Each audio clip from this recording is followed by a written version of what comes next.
Oh, yeah. We got the delay and everything. I'm live. You're live. We're live. I guess I have to hit live on this, and I don't know. Let's see if we have any chatters. In any case, I'm going to. I'm just going to keep. I'm going to keep ranting. I'm alive. Good. 1-0 Dragons alive. Great. So let's get into some of this. There's a lot to break down.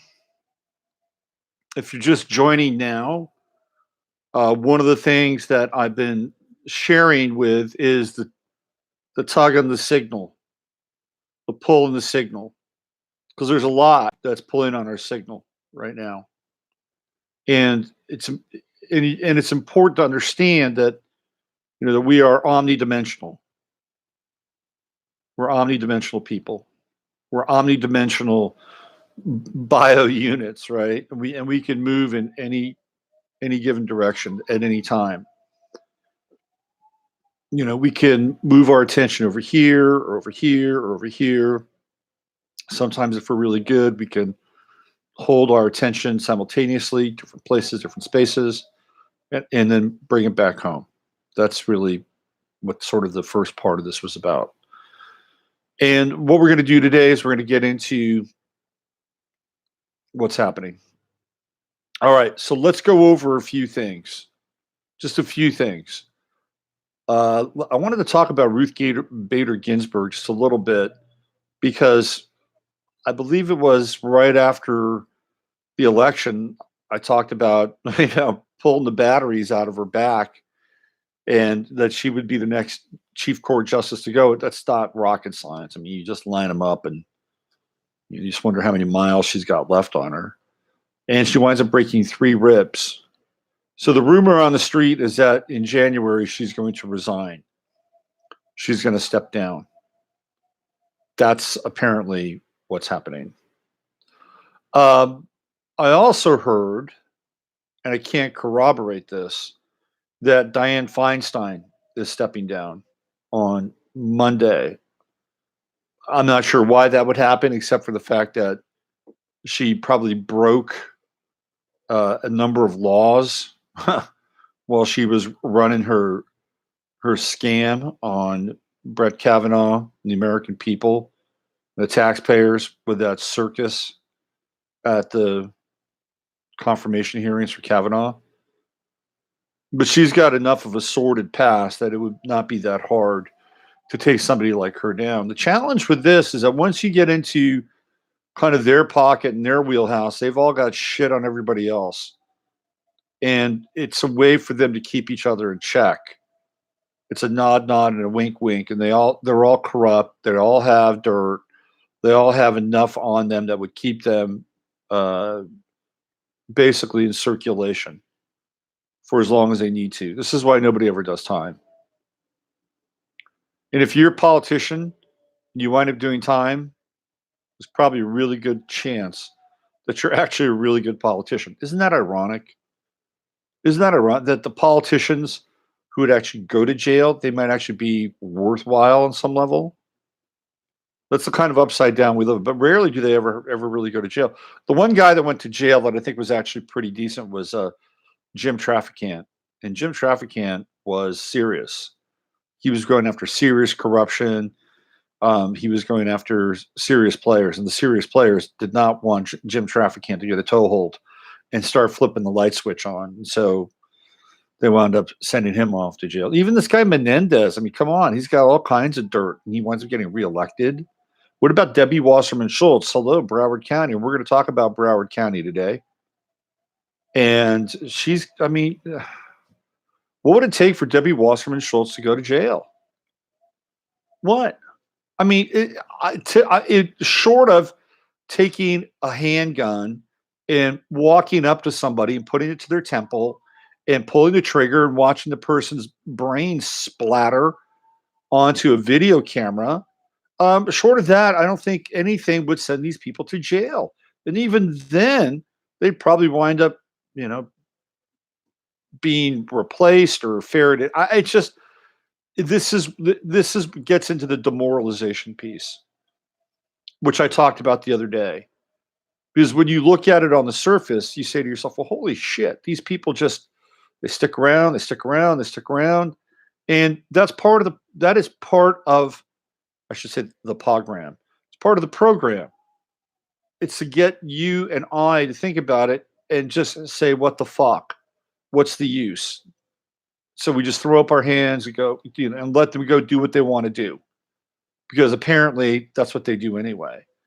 Well, I'm here to tell you that that is not something I'm real interested in, because it just breeds a sense of self-defeatism. Hmm. Yeah. Look, we just got, here's the recipe. Here's the RX. You've the key is to build up our psychic and spiritual immunity and our emotional immunity. That's the way it is. However you need to do it, you got to build it up so that we can be strong individual units and not be steamrolled by the events of the day. Do whatever it takes. I'm a big proponent of exercise and working out and diet and spiritual practice and helping other people. These are all the foundational pieces that can contribute to your own inner strength. And I'll tell you what happens when a person is aligned, really aligned, they can affect other people in ways that are almost Taoistic. Okay. Totally Taoistic. And when that occurs, guess what happens? They can then in turn affect somebody in a kind of a Taoistic way. So there's a theory about this. It's called dissipative structures, and it has to do with cell transfer. Uh, what is it? Cytosis. It's when two cells interact, and the interaction between one cell and another is that dissipative structure, where the two cells can actually have something that goes beyond the membrane, of a relationship that goes beyond the membrane of one structure and another. So it's in that process where the structures are dissipative where influence occurs. So we're all dissipative structures. And when we can do it in a way that is turned on and switched on, it has a very, very powerful effect. A very powerful effect. And do not underestimate this, because we can look at the world at large and say, well, what can I do? How can I make a difference? How can I make a change? It's all so daunting. It's all too much. That's what they want you to think. That's what they want you to think. And really, what it's about is finding the switches inside of you, switching them on. There are other switches inside of you. You switch those things off, and you get clear, and you get focused, and you get aligned. And when that happens and it's right, then you can connect with other people and they feel it. And then it changes them. And they in turn change other people. If you can come into contact with two or three people in a day and you're aligned and your energy is, and you're coming correct, all of a sudden, they're a little lighter, they're a little brighter, they're a little happier. And then they pass that on, and then they pass that on. And it helps build our collective immunity, our collective spiritual and social and emotional immunity. And you don't have to really do anything, right? This is one of the beauties about Taoism. And I think there's a lot to it. So this is one thing that we can practice, which I think is vitally important. And not every day is going to be a good day. Not every day you're going to wake up and feel like, oh, well, I got something to share with the world. It happens. And then we have to go through what we go through and realign and learn and then move through it and, get back on the saddle. That's a Jupiter and Sagittarius metaphor, by the way. Anyway, that's, I think that this is the operating system for our time. So shall we roll up our sleeves and get into the muck? Should we do that? me check out the chat, see what people are chatting about in here. Let's see. It was sure Robert's going to hang him. Just kidding. I dissipated structures. Good afternoon. Hi, what's going on? I've seen that happen. Take care of yourself and you help those around you. Absolutely. We are connected, affect each other wonderful. Absolutely. Clarity, integrity, connect. Yep. Hello, Joe. Totally build it locally. Community, immunity system. Some days angry, want to fight. Hey, there's nothing wrong being angry. There's nothing wrong with being angry. But if you can channel that energy, and bring it into a place where you kind of transmute it a little bit. I'm not afraid of anger. I think anger has its place. But let me ask you a question. Okay. Do you think that the people that manipulate this reality are angry? Do you think they get so worked up and they get so pissed off, they're frothing at the mouth, and they're doing all this out of some form of anger? I would say no. That ought to tell you something. Now, they may have some other motivation, right? They may be sociopaths. They may be parasites. They may be dealing with deep inborn hatred. But I can tell you, it is not anger. They don't act out of anger. And that is why they are effective. That's why they're effective. There's a lesson in there. We can learn a lot from the people that run or theoretically run the show here. If you watch them enough, you pay attention enough, you can learn a lot. And you can see things coming. And you can even use some of their own ideas and tactics in certain situations. And I don't have a problem with that. Jesus said, be wise like serpents. What else do we have here in the chat room? It's just business, demon. If they're justified. Absolutely. They're doing it because they're just miserable people. They're miserable, but they're also driven. They're very, very driven by a different kind of program. That's why they do what they do. It's not the same program. It's not the same program that we're connected into. Just not. So that's really a big problem, right? Because we're dealing with one program and they're dealing with another program, and it just doesn't work. It doesn't work. So we have this, this cognitive dissonance, and that's a whole other thing. But they don't do what they do out of anger. I guarantee you. So is it in our best interest to tap into anger? Yeah, it can be, but anger is a process and it's not a destination. It's a process, not a destination. Once you get through it, then you can get clarity. And that's really where the game is at. Their frontal lobe not developed, so they have no empathy. I got no problem with that. No problem with that. Let's see what else we have. Spiritual evil power versus evil. Well, look at a high level. And I'm not the first person that's gone down this path, and I know a number of you have been there as well. I mean, these people are here to wake us up. I mean, that's really like in the bigger scheme and plan. They're here to wake us up. They're here to like push us so that we can get our switches turned on and deal with the kind of intense spiritual warfare that we're involved in right now. That's their role. Ultimately, that's what they're here to do. They're here to wake us up and switch us on.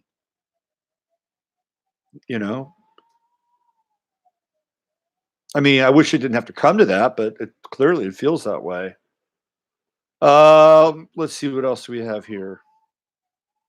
We got once they're strong with the build, you'll become lethal. Well, listen, they are in full court press right now. They're really in full court press. So shall we go into some of this stuff? See what's happening? All right. So right now in Broward, Florida. Do I want to get into that I'll do that. Let's do that. In Broward, Florida, there are trucks, large trucks, that are basically running interference right now, and they've got all this stuff happening with ballots. And so Florida has now become a kind of voter, very suspicious voting fraud cesspool. Gillum, who basically said, "Okay, I lost. Thank you very much." Now he's rescinded. He's rescinded that, and he is rescinded because there's a very clear sort of path here where they're bringing in a bunch of new votes. So we saw this back in what, 2000, and it's happening again. And apparently, it's not just in Florida. So now we're starting to see the cycle of voter fraud start to rear its ugly head. Oh, great! Now we have that to think about. Wonderful. Well, is it? We know for a fact that voter fraud has been going on for a long time, and it's been fucking up and clogging up the system. It happened with Bush. It happened with Al Gore. It happened with Bush versus John Kerry. It happened then. Yeah, absolutely. Well, the thing with Bush and John Kerry was egregious. And John Kerry knew that there was voter fraud. I mean, that was like a slam dunk, total voter fraud. And he didn't do anything. Why? Is because he was a skull and bones member, just like George Bush. He'd been recruited for that job. That job specifically was to run against Bush and have a bunch of shit go haywire. And quite frankly, uh, did. It went haywire. Isn't it interesting that Al Gore never ran for president again after that, by the way? You would think that somebody who was so popular, that close from being president of the United States, he made a deal. His deal was he was going to be the Green Pope. He's going to win an Oscar and a Nobel Prize and, total fucking sellout. He's going to be the Mr. Global Warming, the ambassador of global warming. That's the deal he cut, the deal he made. Maybe it was the better deal than winding up at the bottom of the ocean. Who knows? I mean, I don't know what goes on with these conversations, but I'm sure if somebody came to me and said, "Hey, look, you can either get a Nobel Prize or you can and you can get an Oscar or just take an early exit." I'd have to think about that really hard, to be honest with you. I mean, I'm human. But I think that's what happened. That's what happened to Al Gore. But he never ran for president again because he did a deal. And Kerry never ran for president again. Did a deal. That's what happened, right?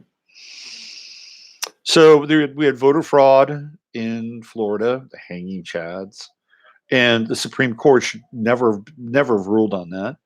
Never. Period. End of story. Now we're seeing it again. Broward County.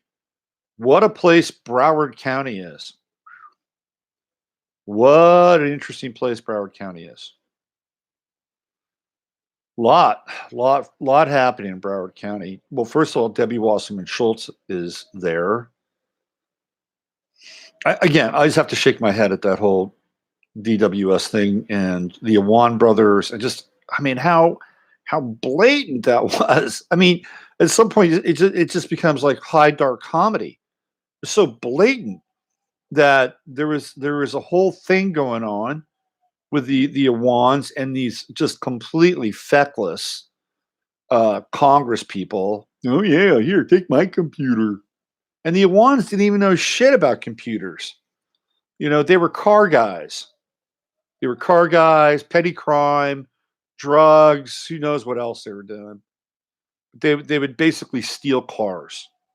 They'd steal cars and have them stripped, or they steal cars and have them wiped and resell them. I mean, that was their thing.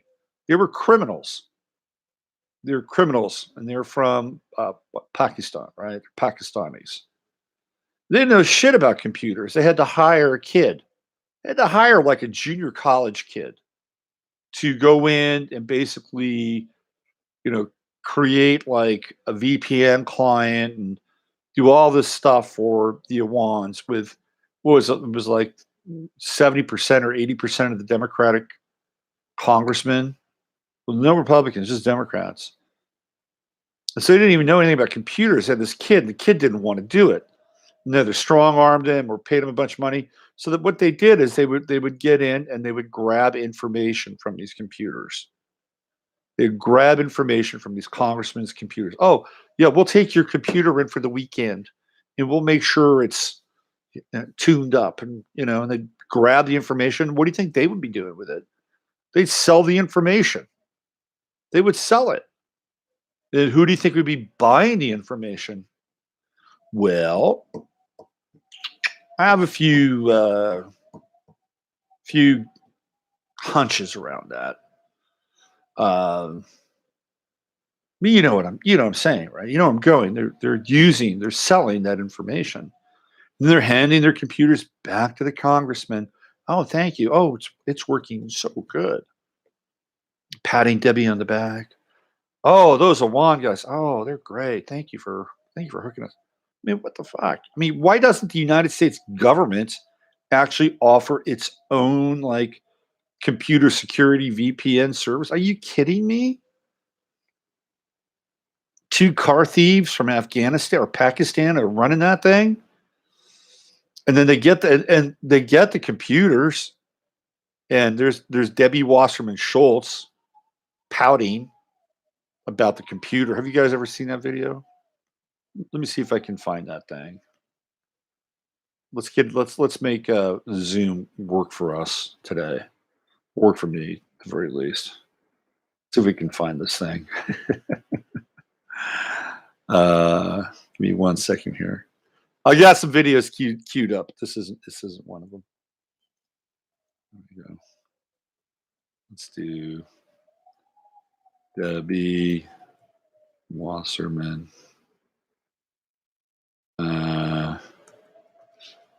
Schultz left. Beautiful. All right, let me see if I can just play this for you guys. If you haven't seen it. Hold on a second. Let me get this thing up here ready to go. This is hilarious. All right, here we go. Here we go. All right, let me do a little share screenage. Let's just give you some context here. All right, here we go.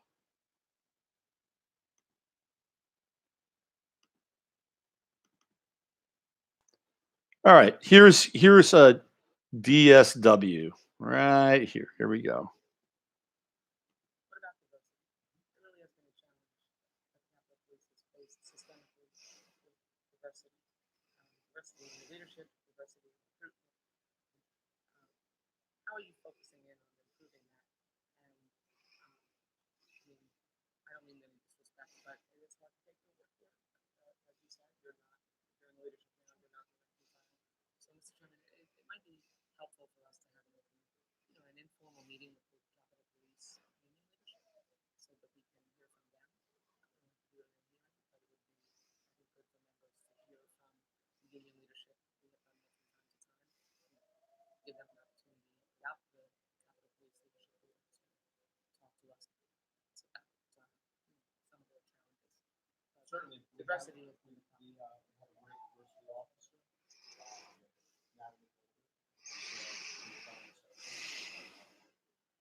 never, through the history of my career, I've never really seen significant changes in diversity without a specific written plan on how to accomplish it. So, are you planning on developing a specific written plan? Yes, on how for you our diversity office. Okay, if you could share that plan with me, process that we're going to develop it, that would be great. And then lastly, I'd like to know how Capitol Police handle equipment that belongs to a member or a staffer that's been lost within the Capitol complex and found or recovered by one of the officers. What happens? Those process property record. And depending on the property, depending on how it's legitimately determined ownership, it's generally turned back over to the owner of the property. It's part of an ongoing case and other things that So if a member says that they have equipment that's been lost and you find it, it would be returned to the member. in a general sense, yes.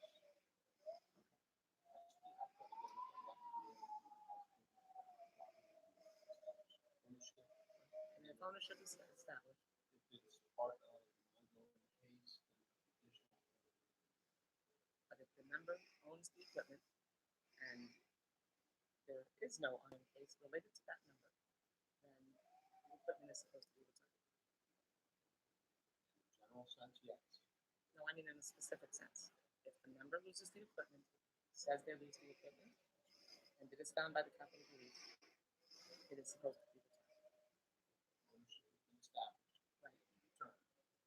Subject to an investigation or additional case. Okay. But not an ongoing criminal investigation related to the member. If the equipment belongs to the member, it has been lost. They say it's been lost and it's been identified as that member's, and the Capitol Police is supposed to return it. Correct? Well, it's not a, I can't give you a yes or no answer. It's a simple yes or no answer. If you lose, if a member loses equipment, If I lose the equipment, for your staff, and it is identified as the member's equipment, and the member is not associated with any case, and that is their equipment, it is supposed to be returned. Yes or no? Depends on the circumstance. I don't understand how that's possible. Members' equipment is members' equipment. It is not, under my understanding, confiscate members' equipment when the member is not under investigation. It is their equipment, and it's supposed to be returned. Well, I think there's extenuating circumstances in this case.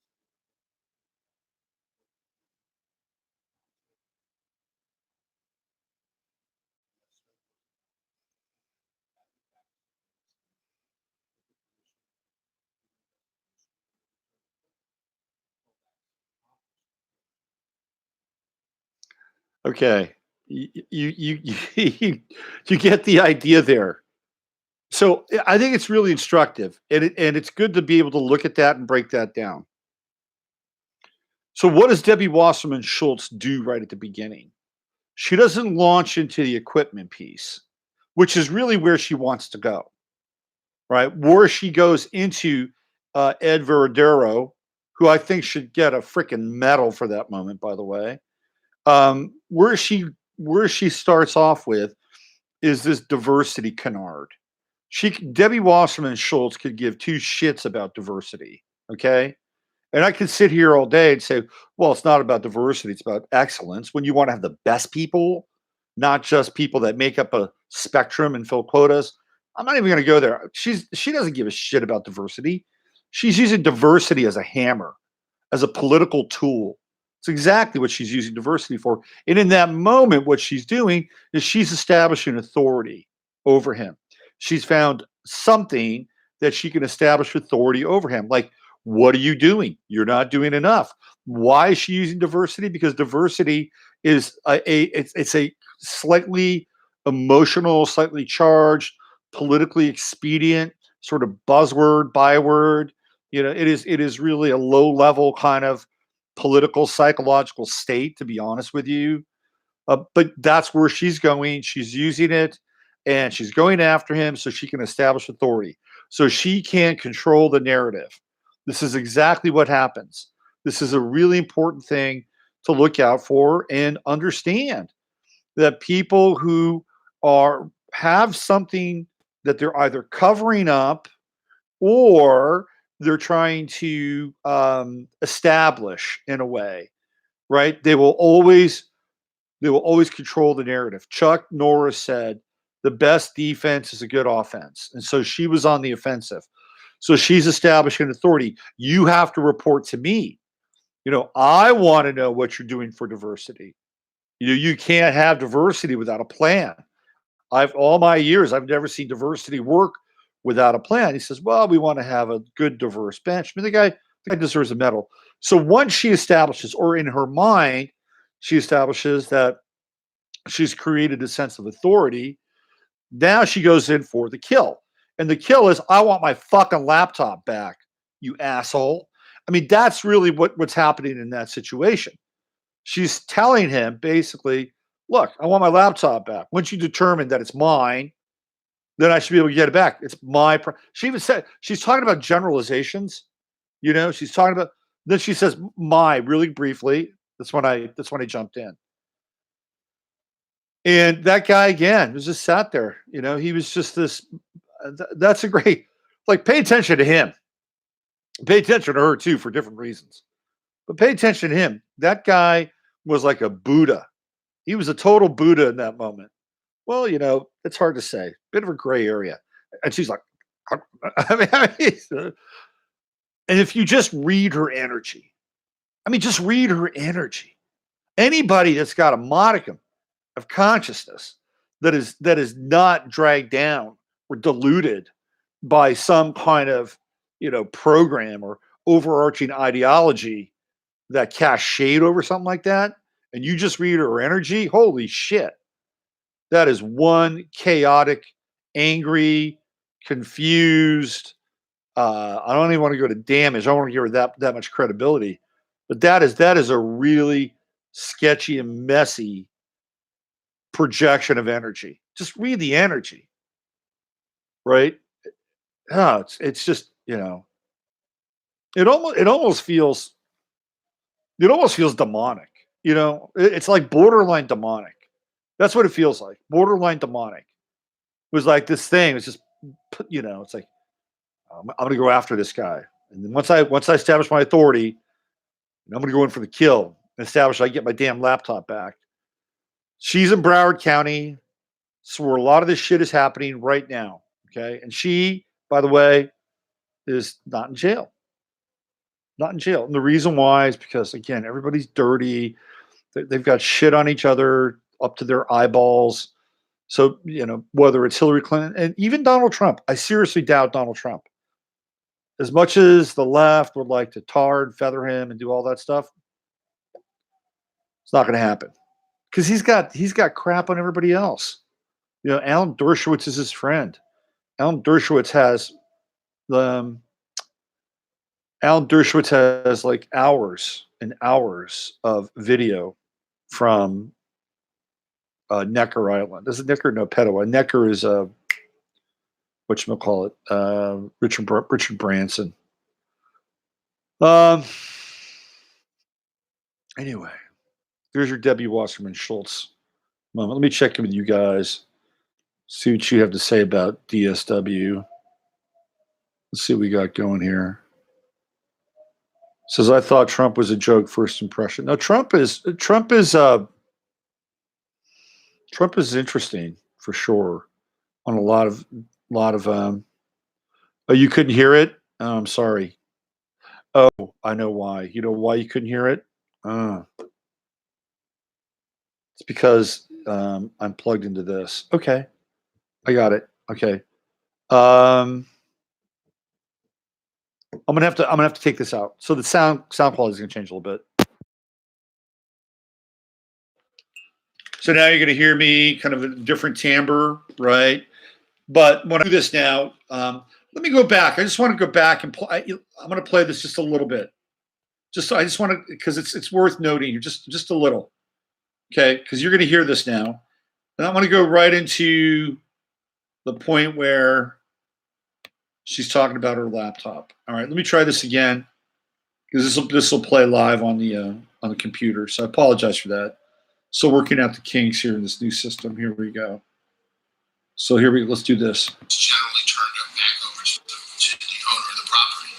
If it's part of an ongoing case, then there are other things that have to occur for them. So if a member says that they have equipment that's been lost and you find it, it would be returned to the member.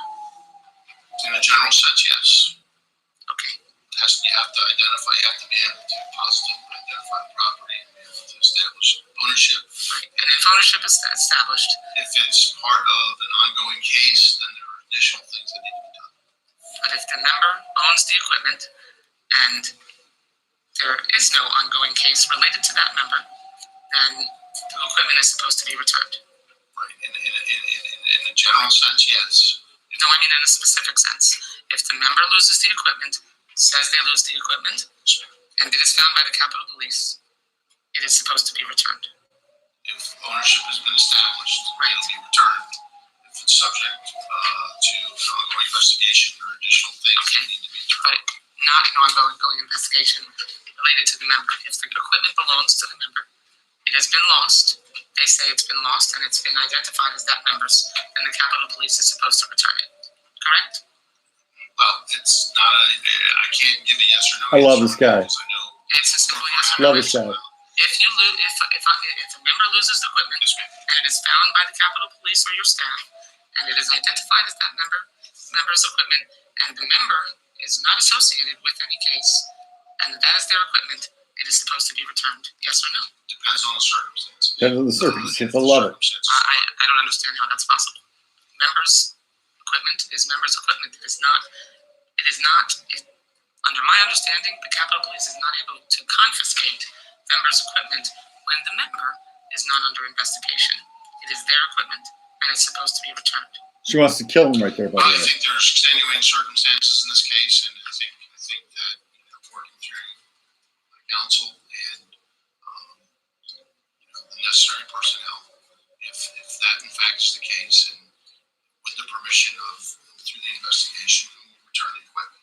But until that's accomplished, I can't return the equipment. I think you're violating the rules when you conduct your business that way, and should expect that there would be consequences. Whoa.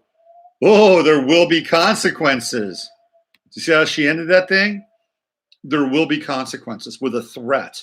So she starts off with domination and authority, talking about quotas. I apologize for the lack of sound there. She talks about quotas, and then she goes into this whole thing about her laptop. And by the way, that guy is a really interesting study because he was not being triggered. He was not being triggered. She was doing everything she could to move that guy around emotionally. And he's a big man, right? That's a solid dude. And she could not move him around emotionally. Couldn't. See, that's where it's at. If you can stand in the face of whatever that was, right? And not be triggered or moved emotionally, and to be calm and to be cool, there's your fire. That's a spiritual fire right there. And this guy, Veraduro, perfect. They should show that video to anybody who has any kind of desire or interest in real consciousness and being present. That guy was totally present. And he's seen shit before. That guy's been in the force for decades. He knows things. He's been around. He's seen stuff. And Debbie Wasserman Schultz she's a pedestrian. She's just walking by the crosswalk of that guy's life. That's all she's doing. Speaking of Washington, got to talk about Tucker Carlson. Found out about this yesterday. This is doxing. This is where people are harassed publicly. We've talked about this before. It's a very, very interesting kind of phenomenon that's happening both online and offline. Online, they're called stalking. Offline, it can be stalking, but it's also doxing. It's where people are targeted and people go after them. Seems to be a lot of that happening now on the internet and outside the internet in quote unquote real life, whatever that is. And the latest being Tucker Carlson. When I watched this video last night, when it came across my screen, all of a sudden I began to kind of make a connection to a popular film or popular series of films. I'm going to play you this video, and then I'm going to ask you guys what you think I'm talking about here. All right, let me find this. See if I can find it. Okay, so this is let me do a share screen again. This is what's going on at Tucker Carlson. A lot of you have seen this already, but if you haven't, I want to play it anyway. Just in case, I'm going to play it anyway. If you have, I'll play it anyway. Here we go. So this is supposedly an Antifa mob hanging out in front of Tucker Carlson's house from last night. Here we go.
To me, that has got to be one of the most terrifying 54 seconds I've witnessed lately. Not because of that moment, but what that moment portends.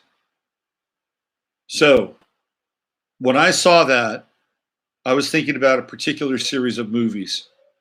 Does anybody know what I was thinking of? Question mark? Anybody know?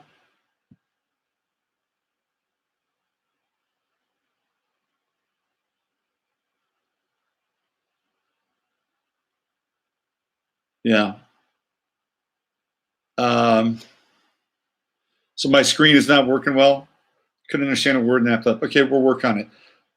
Left Train Mathers, The Purge. Absolutely. That's Purge programming. We know where you live, or so. Yeah. I'll perfect this audio stuff. Trust me. I'll perfect the audio. No, it's The Purge. It's The Purge. We're seeing Purge programming now. This is exactly what's happening. We've had how many versions of The Purge?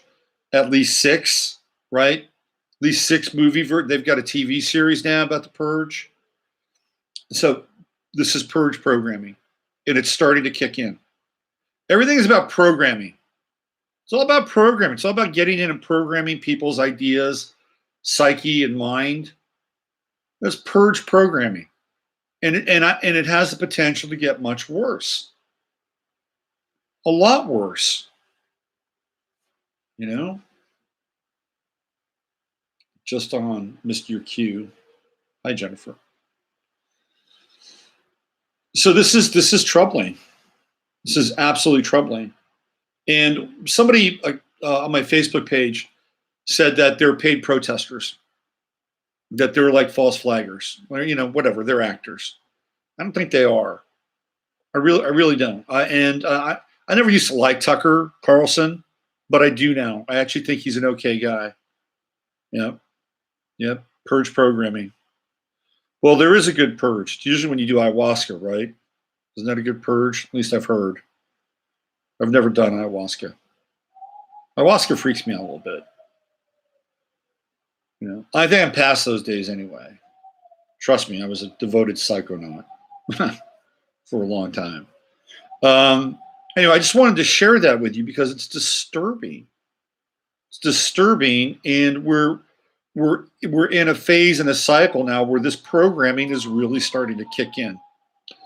And it's kicking in because of the frequency, the level of frequency. Isn't that interesting? We talk about frequency as something that happens over and over again. We talk about frequency that like taps into a certain frequency level. And so when something happens frequently, right, what do we have? We have entrainment and we have locking in on the signal. This is what happens with frequency and frequency.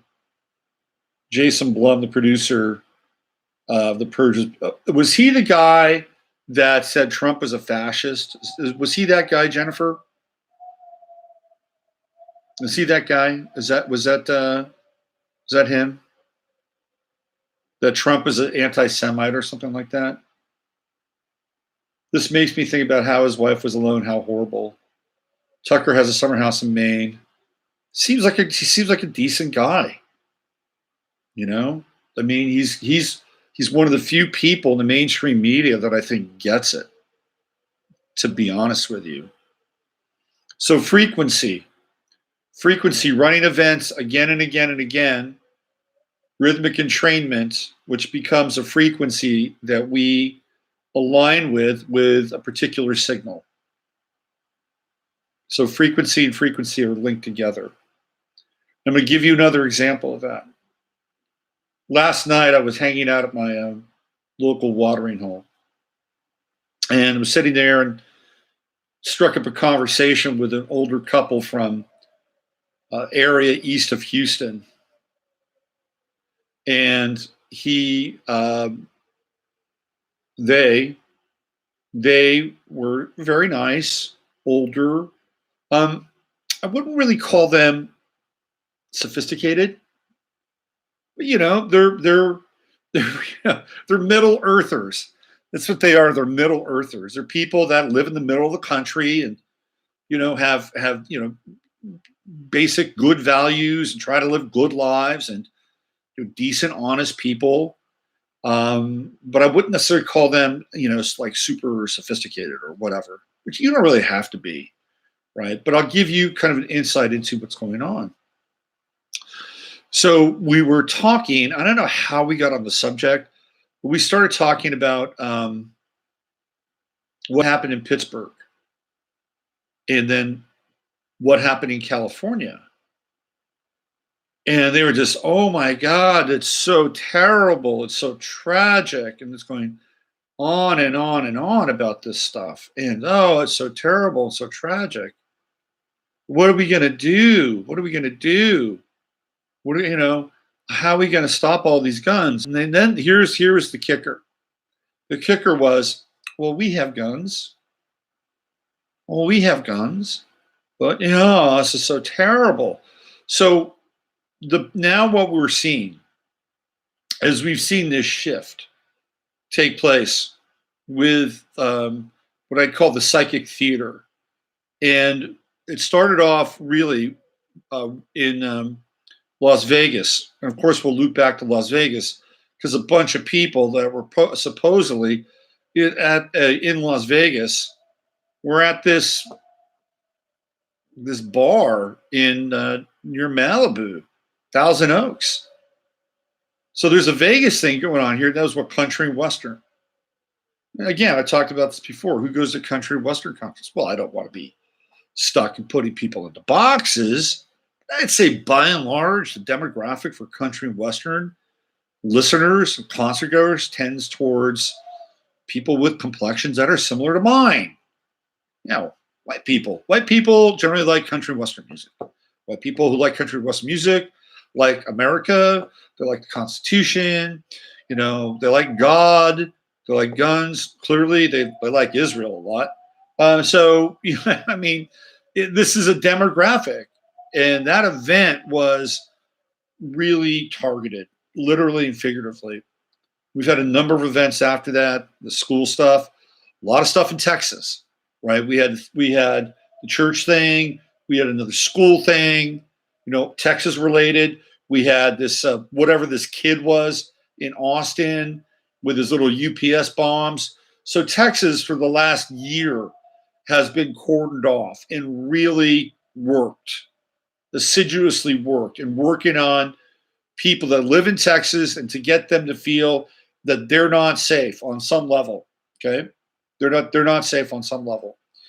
And now this event takes place, which is at the bar in Thousand Oaks. Again, it's a country western, line dancing, kids, teenagers. So everything's lining up there, right? I mean, you're getting all your demographics. You got the kids, you got the white people, country western, conservative values. Boom. Those people at that bar, at my watering hole last night, they'd gotten into their heads. They'd gotten into their heads. And the synagogue thing. The synagogue thing, because it's a big deal. It's a very big deal. A lot of people that live in Texas tend to be Baptist or Methodist, and they were infiltrated by the Christian Zionists a long time ago, and use that Schofield Bible. I should do a show on the Schofield Bible one of these Fridays. Anyway, this is exactly what they want. They want those people that live east of Houston, people that love the country, God, and guns, to get to a point where they're questioning their relationship to their so-called inalienable rights. This has been very effective. Now, I'm not saying that people didn't die. I'm not saying that at all. What I'm saying is that event clearly had some kind of stagecraft, some kind of manufacturing that went along with it. And we can look at the guy who was the so-called perpetrator. Look at his breadcrumbs. Oh, I'm insane. I'm insane. He's posting things on Facebook. The PD are visiting him. They can 5150 him anytime they want to. And of course, that's what they're going to want to do. First time somebody shows any sign of being imbalanced or unstable, get them off the streets, right? Clearly, there was an indication of that. I'm a veteran. I'm fucked up. I'm stressed out. Pick me up, jail me. I mean, it's all there. And, who's to say what's going on with him and what's going on with his world and his psyche and his mind. And, he's got PTSD coming back from the war. And these people that come back from the war, God, I feel sorry for them. First of all, for fucking going to a war. That's number one. And number two, he's coming back and he's probably trying to get help. And how many people come back from a war, and all of a sudden there are groups inside of the VA or inside of the government that look at some of these people and they say, you know what, we could use this person. And they get in there and they start turning the screws, right? Turning the screws. It happens. I'm telling you, it happens. Totally happens. Timothy McVeigh was a clear-cut example of that. They got in Tim McVeigh and, started turning the screws. Who's to say that this guy was just not kind of a lesser, cheaper model of Tim McVeigh? I don't know.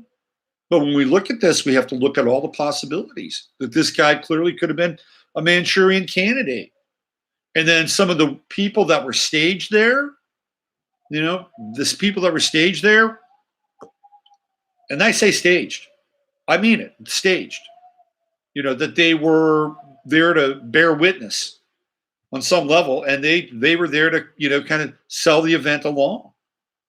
What about the people inside? Do you think it was a coincidence that this guy shows up the night that these people from Vegas are there? Do you think it's a coincidence? Do you think it's just some kind of synchronistic weirdness? No, I don't think so at all, to be quite honest with you. I mean, we're dealing with a security state. We're dealing with people that have access to communications. Come on now. And if they knew that a bunch of people were going to go be there easily by looking at their emails or texts or whatever, maybe they planned this a month in advance because everybody that has to get there has to be able to make plans to do it. Let's go meet here this night. Boom. They've got essentially a pathway to theoretically run an event. Now, I'm not saying that happened. I'm just giving you the mechanics behind how some of this stuff could work. And the next thing you know, you get this guy, Ian Ford or whatever his name is, gets in there, starts popping. Then you have people planted that are, that could have been inside. Maybe not. We don't know. I mean, it is Hollywood, right? I mean, not far from it. Next thing you know, you've got interviews on the spot, getting all the information that's needed to kind of sell the event. We've seen this. We've seen this with 9/11. I mean, if you've done any work on 9/11, you know what I'm talking about. So here we've got an event, and it's reverberating all the way to East Texas, where these two older folks are now sitting down and they're questioning their inalienable rights, and they're dealing with tragedy on a personal level, right? They're taking it in. This is how the game works. This is how it works. And it's about frequency again and again and again. And the frequency creates its own frequency. And that frequency attaches to people on an emotional level. And they take it in and they become malleable and programmable. I worked in TO at that bar before it became borderline. No, 1000X, okay. Maybe trying to take out some that didn't get killed in Vegas, possibly. Emily's in there, yup, staged. No coincidence. No, there's no coincidences. Yeah, there's no coincidences at all. Totally staged. And we got more staging going on now. This whole thing in Broward with the votes. And oh, man. Do you know who's from Broward County? Jose Padilla. One of the first guys that turned from being, a Hispanic into being a Muslim terrorist. Jose Padilla, famous case, Jose Padilla. He's from Broward County. Cesar Sayoc, the supposed pipe bomber. Well, he's from Broward County too. What's up with that? Mohammed Atta, the guy that allegedly masterminded and flew one of those planes into the Twin Towers, well, he was living in Broward County. Hello? Now we got David Hogg and Scott Israel and Debbie Wasserman Schultz. Broward County might be one of the most dangerous places in the United States. I'm just telling you right now. That place is crazy. I mean, crazy. Flags and peeps are dying. What does Judy say? Judy says, I'm watching friends of me getting worn down, wanting to just get along. Kind of good, but also kind of a dangerous thing. That's an interesting perspective. I think there are going to be a lot of vets with long wars. Events like this make people question PTSD sufferers. It's how the gov will put a strike on all vets.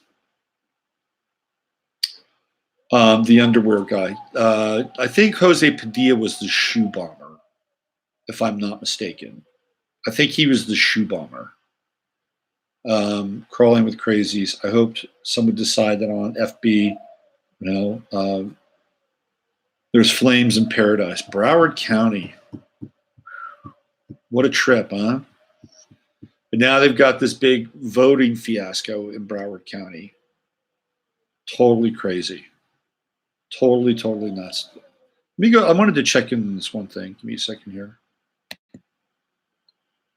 Let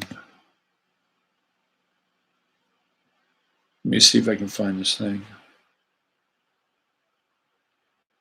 All right, here we go. Here's just a list. Nicholas Cruz, Broward County. Cesar Sayoc, Broward County. Mohammed Atta, Broward County. Raiz Alam and Shahriar Alam Katsi, Broward County. Jose Padilla, Broward County. Imran Farouk Mandahi, Broward County. Sami El Arian, Broward County. James Gonzalo Medina, Broward County. And of course, you have Scott Israel, Debbie Wasserman Schultz, and David Hogg, Broward County. Wow.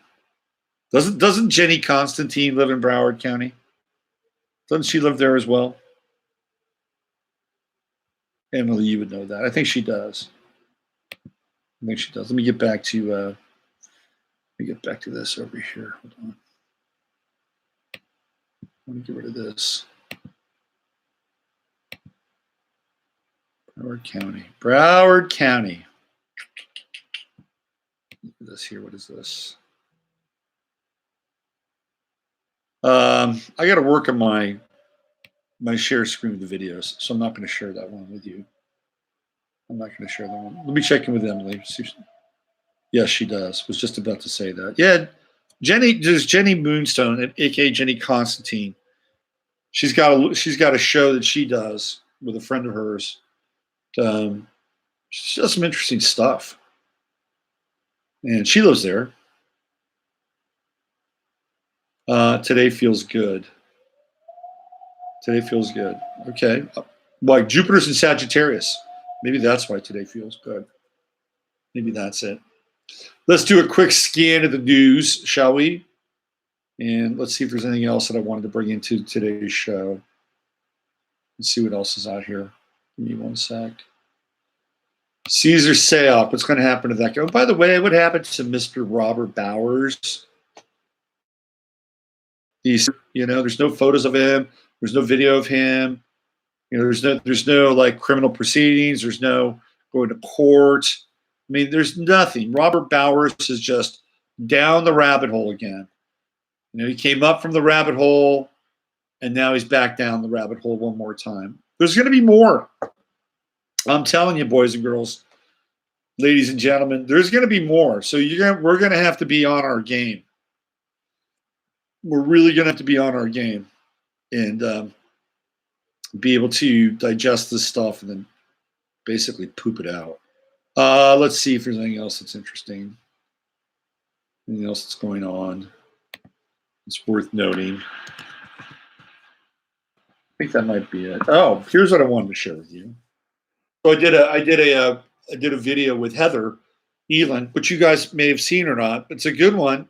It's all about the new moon and the full moon. And so Heather shared with me that her husband Matt works at a hospital in Arizona, and they've been doing drills, live shooter drills at the hospital. So I began to think about this whole live shooter thing and the drills. And what came to me was that how many of these live shooter drills do you think happen every year? A lot. I think live shooter drills are going on every week all around the country. I think it's a big business. And DHS runs the live shooter drills. And they make money off of it. They have to pay people, they have to pay logistics people, everything. And who pays for that? We do. We do. What happens when they do these live shooter drills? Well, first of all, it's all videotaped. So if they ever want to use footage from the live shooter drills for any purpose whatsoever, they have it, right? People have signed waivers and all kinds of stuff.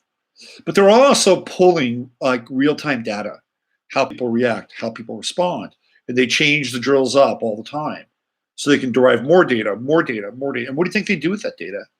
You think they just sit on it, just collect it, sit down and watch it like football teams do after big Sunday game? Oh, yeah, well, we could have opened up this hole a little bit bigger. He missed his block there.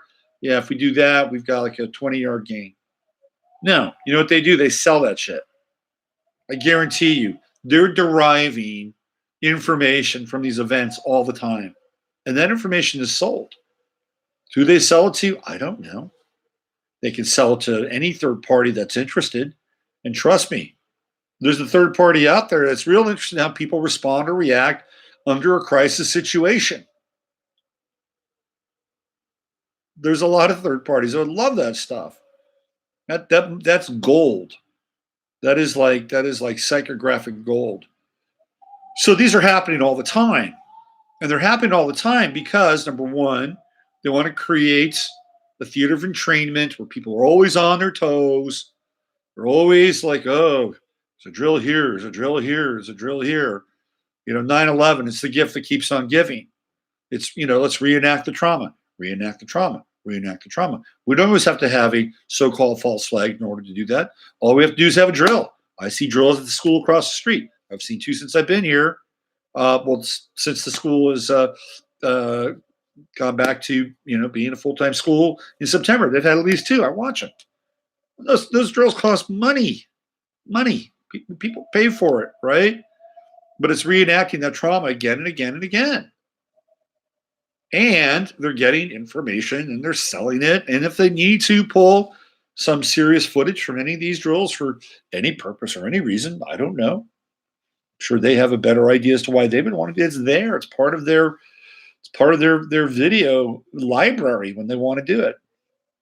So I just wanted to give you kind of a firsthand account of what's happening with Heather's husband, Matt.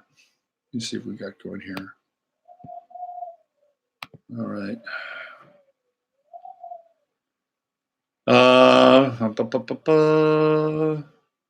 So here's a zero hedge. Let me see if I can read this. This is about the shooting in Thousand Oaks. Let's see what we got here. I'm going into this one cold. I haven't screened it yet. Police met with irate, irrational SoCal mass shooter in April. Didn't feel he warranted psych hold. There he is. Long-time former Marine. May as well share screen on this. I can do this. Here we go. Can you see him? That's our guy, Mr. Long. Mr. Long. Police say they have had several contacts with Mr. Long over the years for minor offenses. He was a victim of assault and battery in a bar in 2015. The police then confirmed that in April this year, officers were called to Long's house. Officers went to his house. He was somewhat irate, acting a little irrationally. The officers then called out their crisis intervention team and mental health specialists who met with him, talked to him, and cleared him. Didn't feel he was qualified to be taken under 5150. Ian David Long, 28 years old. He's going through his Saturn return. So we know what a 5150 is. At least I do. Las Vegas massacre was the deadliest shooting. Here we go. After gunman Stephen Paddock opened fire in a crowd, killing 58. Let me see if you guys can see this. See what happens here. It's a Twitter thing. Let's find out. And from what I understand, this isn't the first active shooter situation you've been in. Yeah, unfortunately, it's the second time in about a year and a month that this has happened. I was at the Las Vegas Route 91 mass shooting, as well as probably 50 or 60 others who were in the building at the same time as me tonight. It's a big thing for us. We all are a big family, and unfortunately, this family got hit twice. Who's the family? Who is the family? And what is he referring to that we're a big family? What family is he talking about? Were they a family that was brought together by the tragedy of the events in Las Vegas, or did they go to Las Vegas as kind of a family? Ron Hellis, the Ventura County Sheriff, sergeant killed in the gunfire, was set to retire next year, survived by his wife and son. Ron was a hardworking and dedicated sheriff sergeant. He's totally committed. He gave his all tonight. As I told his wife, he died a hero.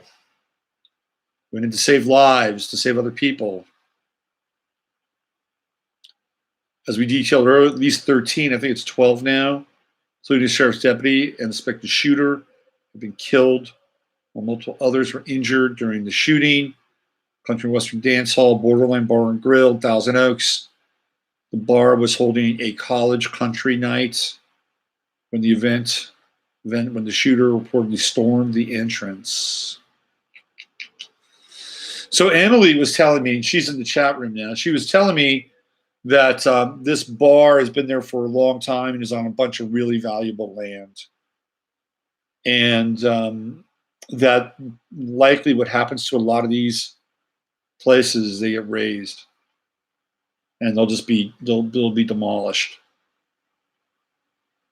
And she said that it could be extremely valuable for apartments, condos, some Agenda 21 kind of mixed use,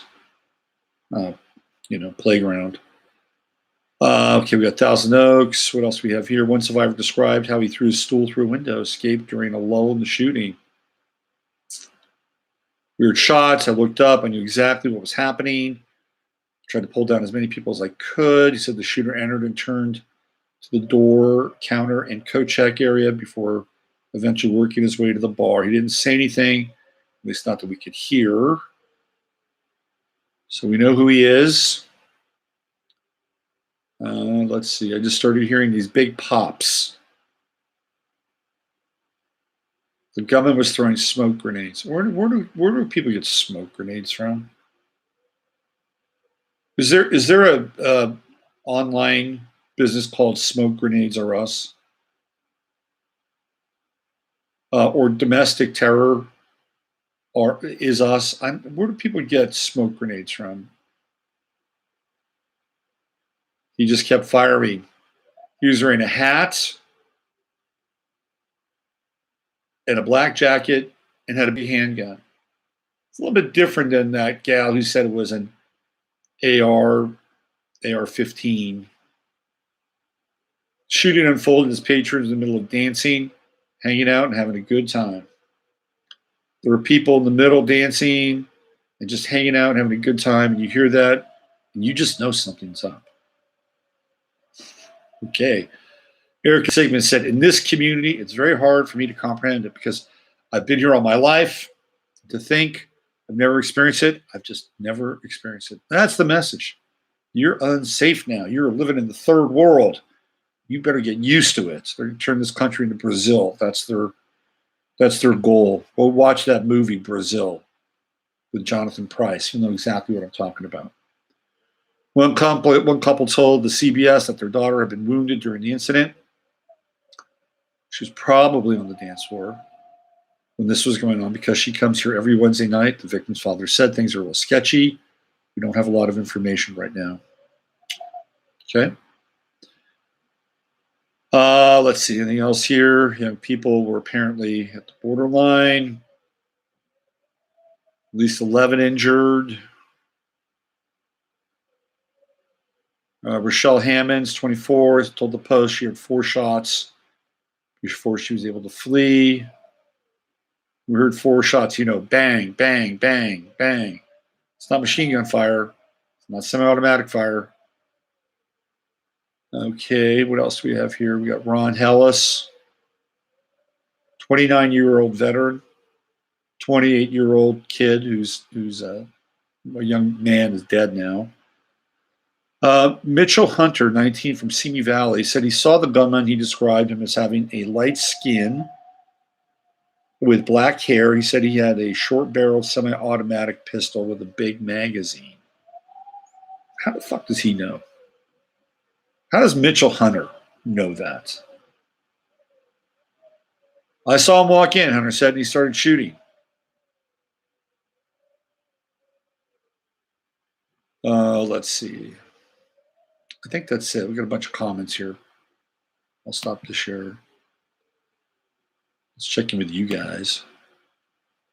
Because Emily's in there. Maybe she's got something to say about this. Let's see. Let's see. Lots of hidey holes. Thank goodness. Problems that we need more gay black people.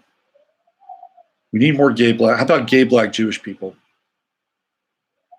I think if you were gay and black and Jewish and a woman, you would be untouchable. Totally. He could see through the smoke. Yes, of course. There's a videotape of the incident, but all it shows is an empty, clean room and sounds of gunshots.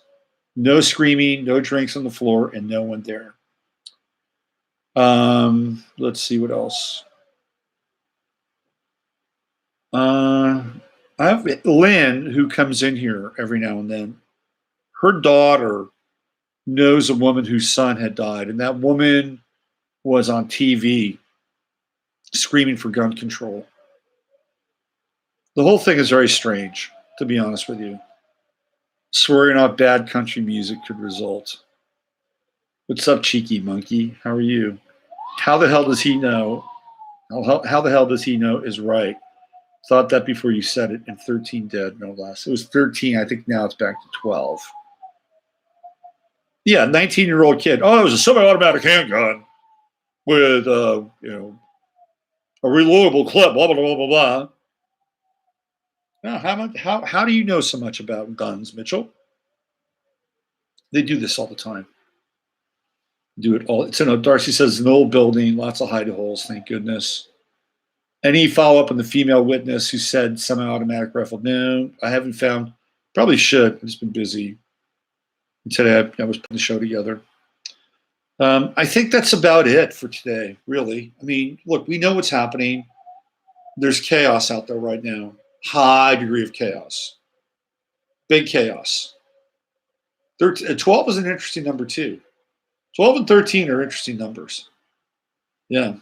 12 is a very interesting number. You know, got 12 disciples, 12 months, 12 signs.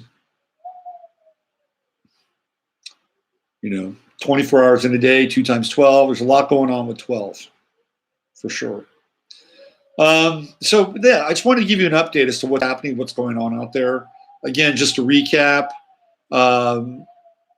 Bader Ginsburg released from the hospital, theoretically might be retiring in January. Word in the street, Dianne Feinstein may step down on Tuesday. I cannot confirm that. And we're dealing with voter scam in Florida. That's happening right now as we speak. The aftermath of what happened in California, Thousand Oaks. We got fires in Northern California, big time fires. Fires in Southern California, maybe not as big, but still deadly and making people's lives hell. So, buckle up, people. We're in it now. We're in it. And by the way, we've got Donald Trump meeting Vladimir Putin on 11/11. I think that's happening, right? A major 11/11 event with Trump and Putin. So am I hearing howling winds from California? This is howling right now, man. We got some howling winds going on. Anything else here? Let's see. On the live feed of that shooting, I heard a song in the background. Don't worry, be happy. Was that a countrified version of it? Most of the chaos fabricated, no doubt. Absolutely. Just think about what this world would be like if we didn't have these assholes always trying to hack the system, always trying to hack our signal, always trying to disrupt reality. Just think of what would happen if we didn't have these people around. We'd get along pretty well. We'd have really good relations. We'd have enough time so we wouldn't be traumatized all the frickin' time. We could sit down, live our lives, look across from each other, realize that, that person over there isn't so bad and this person over here isn't so bad. I mean, it would really be a pretty cool place, to be honest with you. But no, we got to deal with these reality hackers all the time. And, we'll get through it. We will get through it. We'll prevail. I guarantee you that we're going to prevail. I mean, this shit can only go on for so long. Trust me. We'll prevail. All right. Let's get on out of here. Use your head to discern what's real, your heart to so what's possible. I'm Robert Phoenix. Thank you once again for joining me for the Friday FARcast. I will be back Sunday night doing some live astrology. Sorry, I was watching football last Sunday. It's one of my addictions, I have to say. It's football addiction, even though it's fake. All right. Thank you for coming out. Thank you for watching. And take good care of yourselves on all levels. Take good care of the people around you. It's vitally important. The world, in many ways, depends on it. All right. I'll see you guys on Sunday night.